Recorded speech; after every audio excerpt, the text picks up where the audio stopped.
Alors, pour moi, le paradigme de l'entente et de l'entente sociale, c'est une proposition qui est faite aux personnes pour qu'elles s'approprient l'exercice de leur liberté. Et quand je parle de liberté, je parle d'une liberté qui fait l'objet d'un apprentissage. Et c'est là que l'ingénierie relationnelle prend toute sa place.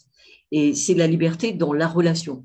Parce que si dans une relation, je me sens contrariée parce que l'autre développe un point de vue qui est différent du mien, ou que je me sens contrainte par les décisions qu'il peut prendre, ou encore que je pense qu'il fait des choses contre moi, alors dans cette relation, je ne suis pas libre. C'est là que je vais me dire que ma liberté s'arrête là où commence la sienne. Donc dans cette relation, il n'y aura pas de confiance, il n'y aura pas d'entente, ce sera l'adversité. L'autre va être considéré comme un risque dans la relation.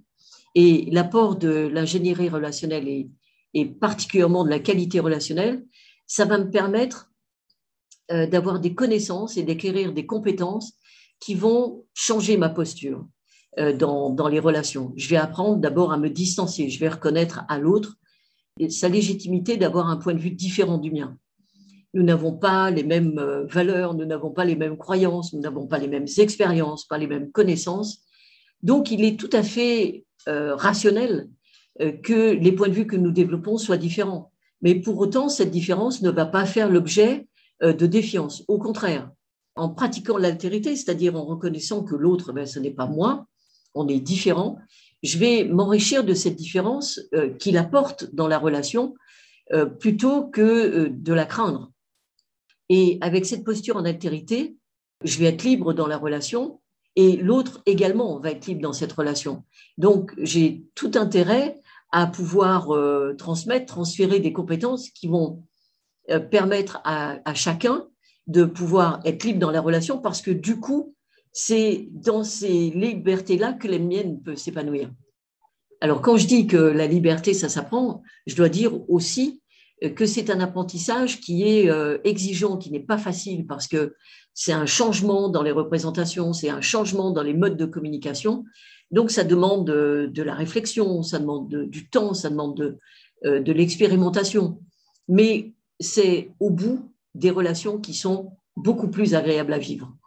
Ça passe aussi par un questionnement sur les contraintes qui sont imposées par le contrat social. Et ce contrat social, d'ailleurs, qui laisse penser deux choses. D'abord, qu'au fondement des relations, il y aurait un contrat.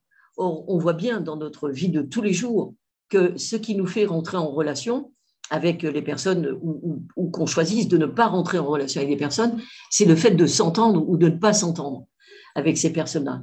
Et le deuxième point qui est entendu également dans le contrat social, c'est que les personnes ne seraient pas en capacité de pouvoir décider par elles-mêmes de comment elles souhaitent résoudre un différend. C'est la raison pour laquelle, par exemple, elles vont passer par un juge, donc judiciariser leur affaire, et ce juge va trancher et de décider pour elles de comment résoudre ce conflit. Et ce sont des décisions qui vont s'imposer à elles.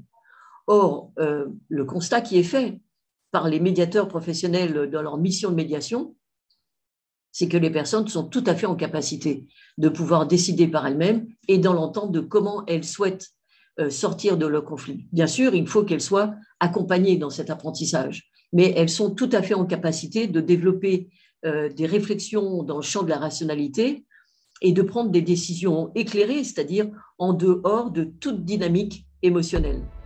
Donc en fait, c'est un projet de société qui est proposé par les médiateurs professionnels à travers ce paradigme de l'entente et de l'entente sociale. Et moi, c'est un projet dans lequel je m'inscris, je m'implique et je suis tout à fait contente de pouvoir y contribuer.